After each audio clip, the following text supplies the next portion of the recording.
get angry just thinking about it makes me mad. Little kids doing drugs, it turns my stomach. That stuff hurts. It stops you from living up to your potential. It holds you back. It hurts the user.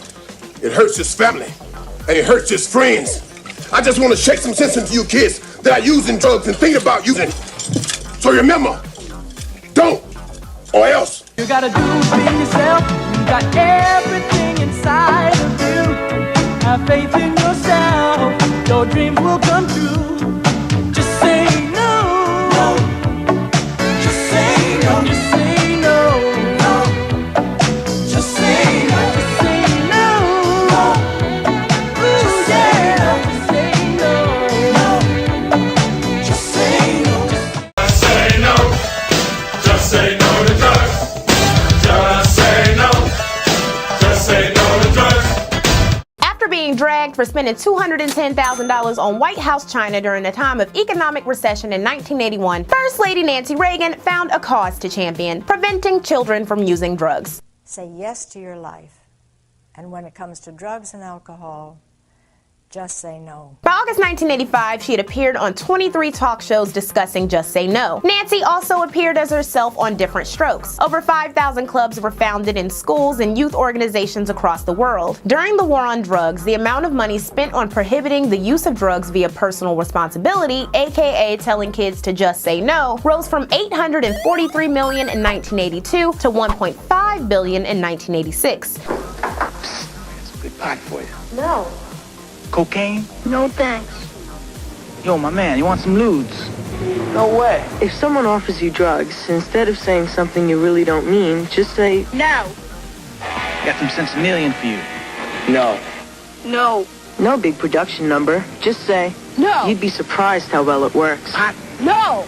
At the same time, the amount of money spent on drug treatment programs and government help for drug addicts dropped from an already paltry $200 million in 1982 to $126 million in 1986. In 1983, Drug Abuse Resistance Education, or DARE, was founded by LA Police Chief Daryl Gates. At its peak, approximately 75% of schools would utilize DARE in drug abstinence programs. Other related issues that would have eased adult drug use, like mental health care, affordable and clean housing, and quality employment with benefits, face spending cuts, preventing the long-term effectiveness of the Just Say No campaign. Still, Just Say No drug abstinence was the most popular way of approaching the youth drug problem, and it had a tiny impact. Not the same impact as, say, free mental health care services and better quality of life via good jobs and affordable housing, but still a tiny impact. For example, the public perception of weed changed. In the late 70s, more people had come to see it as harmless, but by the time of Just Say No and DARE, weed was seen in many circles as a direct gateway to crack or heroin use, and media outlets hyped up fear. 1 year, marijuana to heroin, what everybody will tell you, oh, it doesn't lead to other drugs, right? Kids ask me, what are the worst drugs on the street? And you know what answers they want to hear, right?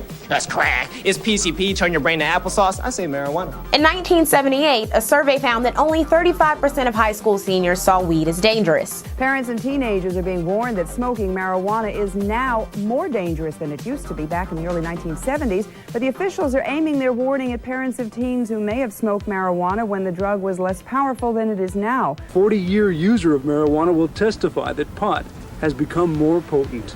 It used to be, we'd take 5 or 6 joints with us, but in the last couple of years, it was like a half a joint, and you got off. In 1985, the percentage of high school seniors who saw weed as harmful reached 70%. Marijuana is in short supply, and officials claim fewer people are smoking it now than a decade ago. But marijuana remains the most widely used illegal drug in the United States. By the end of the 80s, progressive politicians were directing money towards rehabilitation and treatment programs, as well as looking at other alternatives that would gain traction and be contentious in the 90s. Meanwhile, the rates of youth abusing alcohol and tobacco, two legal products, was still major in the 80s. Tobacco use, while decreasing in acceptability, was still major for all age groups. Smoking. Ever since the Surgeon General said cigarettes are dangerous to our health, the romance and glamour of smoking has decreased considerably. But we continue to light up, millions of us. There is hope, however. The American Lung Association says 90% of us who do smoke want to quit. So the association has been sponsoring programs like this one at Virginia Beach's General Hospital. A group of us smokers took that first step recently, plunked our money down, and signed up for the program Freedom from Smoking. Here's your book. Think it'll help me stop smoking? Definitely. Tobacco companies, aka Big Tobacco, was a major contributor to both political parties, but it was dealt another blow when in 1984, Congress passed the Comprehensive Smoking Education Act, which required all tobacco packages and ads to have warning labels. The amount of adolescents who smoked actually increased slightly for the second half of the 80s, and many high schools still had smoking sections for teen smokers. Surgeon General Koop, for all his failures in the handling of the AIDS crisis from 1982 to 1986, did disrupt the tobacco status quo. He published the first paper identifying the threat of secondhand smoke, a major threat to children of smokers, and reported in 1988 that tobacco had an addictiveness similar to heroin or cocaine. 6 other reports during his time as Surgeon General further disrupted Big Tobacco. Smokers have won, but in this battle, the smoke hasn't cleared. Many passengers without the nicotine habit say their fellow flyers should skip their cigarettes, especially on short flights, like this one between Miami and Orlando. Time in the plane about 50 minutes. The smoke permeates the whole cabin. It's bad for the smokers.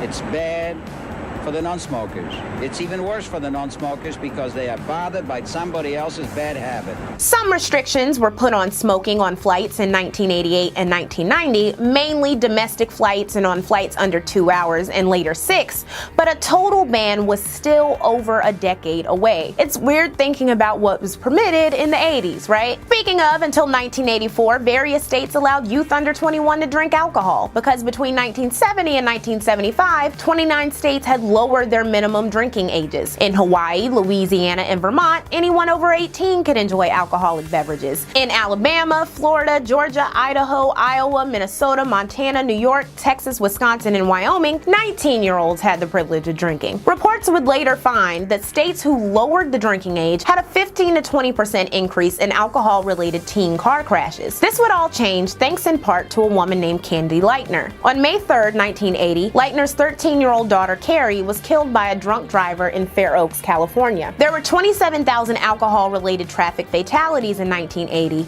with 2,500 of them in California alone. Lightner was told by law enforcement that drunk driving was rarely prosecuted harshly, and this was shown to be true when the man who killed Candy's daughter got 21 months in prison for vehicular homicide. So, Candy established Mothers Against Drunk Driving, which successfully lobbied for California to set up a task force to investigate drunk driving. The state also added a $375 minimum fine for drunk driving and mandatory prison time for repeat offenders. A movie was made in 1983 and anti-drunk driving ads rolled out. Let's go. Whoa! You okay to drive? Yeah, I'm fine. You sure? Relax. What's a few beers? If you don't stop your friend from drinking and driving, you're as good as dead. Drinking and driving can kill a friendship.